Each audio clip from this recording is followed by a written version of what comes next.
দেওয়ার উপরে থু মারি। এবং আমি এই ঘটনার জন্য ডক্টর ইউনূস এবং তার উপদেষ্টা পরিষদকে আমি দায়ী করব।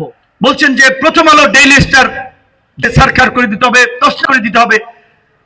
শিক্ষিত তরুণ প্রজন্মের প্রগতিশীল তরুণরা যদি এই ধ্বংসের কথা বলে, প্রকাশ্যে যদি নাশকতাতে উস্কানি দেয়, তাহলে তো দেশে বিশৃঙ্খলা লেগেই থাকবে।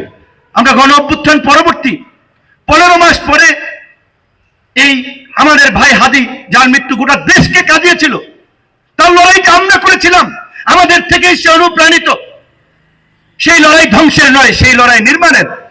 তাহলে সেই আমাদের নির্মাণের সহযোদ্ধার মৃত্যুকে কেন্দ্র করে গত কয়েকদিন আগে যে নাশকতা এবং অস্থিরতা তৈরি করেছিল, এটি কিন্তু দেশকে একটি বিপর্যয়ের দিকে নিয়ে যেতে পারত। কেউ যদি মাইকে বিসমিল্লাহির রহমানির রহিম বইলা জাতির উদ্দেশ্যে ভাষণ শুরু করে দিত, আগে কিন্তু ভুক্তভোগী হইত জুলাই সহযোদ্ধারা।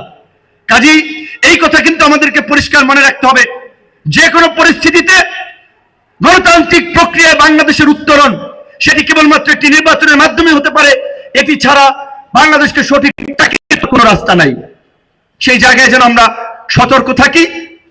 এবং আপনারা শুনেছেন, পত্রপত্রিকা এসেছে, আমাদের অনেককে গানম্যান দেওয়া হচ্ছে সরকারের পক্ষ থেকে।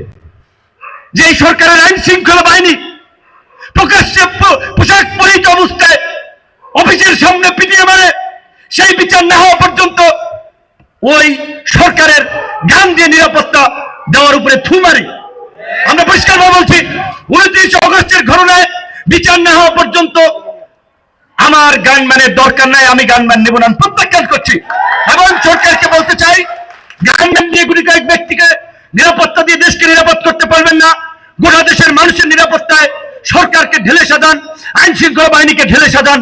অন্যথায় প্রার্থীদের নিরাপত্তা দিলেন, ভোটাররা নিরাপদ বোধ না করলে তো কেন্দ্রে যাবে না।